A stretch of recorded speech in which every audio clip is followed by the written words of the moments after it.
Vaccine की रफ्तार बढ़ाने के लिए कॉर्पोरेट सेक्टर ने गिफ्ट्स और डिस्काउंट्स की बौछार कर दी है। एयरलाइन के टिकट से लेकर एसी, फ्रिज तक सभी पर कंपनियां छूट दे रही हैं। इससे जहां लोगों में वैक्सीन लगवाने के प्रति उत्साह बढ़ेगा, वहीं कारोबार में भी इजाफा आने की उम्मीद है।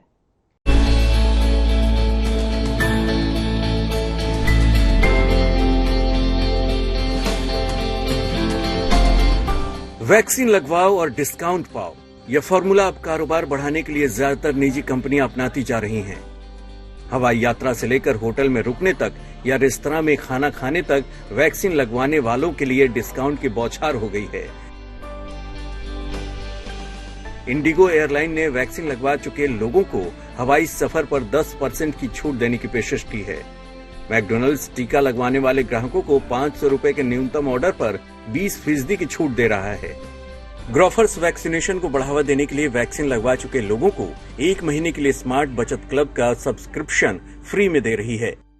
जानकारों का मानना है कि इस तरह के ऑफर से निजी कंपनियां उन लोगों को इंसेंटिव दे रही है जो वैक्सीन लगवाने से डरते हैं और वैक्सीनेशन अभियान में तेजी ला रहे हैं। उन्होंने चेतावनी दी है कि अगर सही तरीके से कोरोना प्रोटोकॉल का पालन नहीं किया गया और लोगों ने टीका नहीं लगवाया तो देश में कोरोना वायरस की तीसरी लहर आ सकती है। A lot of people have come forward to get vaccinated.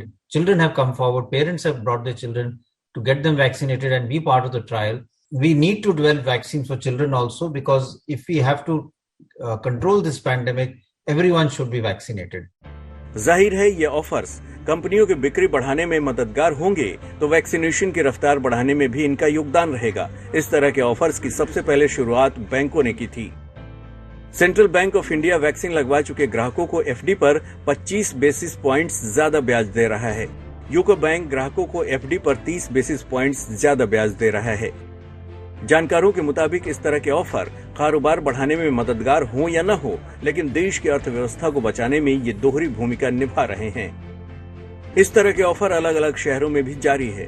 Indore में बस ऑपरेटर फ्री टिकट का तोहफा वैक्सीन लगवाने वालों को दे रहे हैं। शहर के मॉल्स लकी ड्रॉ के जरिए वैक्सीन लगवाने वालों को उस सेल्फी स्टिक से लेकर फ्रीज तक गिफ्ट कर रहे हैं।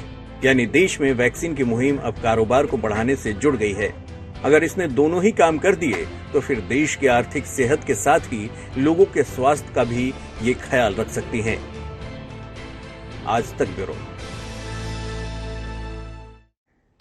सोने की कीमतों ने बीते कुछ दिनों से दोबारा तेजी बना ली है और लॉक के बाद ही शादी ब्याह की खरीदारी ने भी गोल्ड की डिमांड में इजाफा किया है। ऐसे में माना जा रहा है कि दिवाली और फिर नए साल के आने तक सोने की कीमतें नए रिकॉर्ड कायम कर सकती हैं।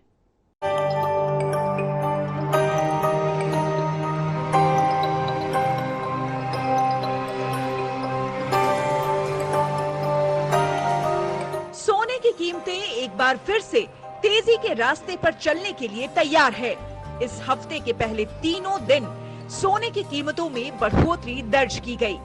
सोने की कीमतें सराफा बाजार और एमसीएक्स पर 47,000 रुपए के करीब पहुंच गई है।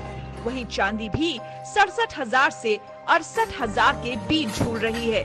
ऐसे में अनुमान लगाया जा रहा है कि सोने की कीमतों में अब आगे भी तेजी का रुख जारी रहेगा। दरअसल जिस तरह से अंतर्राष्ट्रीय बाजार में भी सोना $1,782 प्रति औंस पर पहुंच गया है, उससे सोने के और महंगा होने का अनुमान भी मजबूत होता जा रहा है। सोने की कीमतों में जारी तेजी के बीच शादी ब्याह के लिए सोना खरीदने वालों के साथ ही निवेशकों में भी ये जानने की दिलचस्पी है कि आखिर इसके आगे सोने के दाम कहां जाएंगे। जानकारों का मानना है कि बढ़ती महंगाई और कोरोना की तीसरी लहर को लेकर लोगों में जारी डर के बीच आने वाले दिनों में सोना और महंगा हो सकता है। इससे दिवाली तक ये दोबारा 50,000 के पार जा सकता है। यही नहीं, जानकारों का मानना है कि साल के आखिर तक ये 55,000 के स्तर को भी छू सकता है।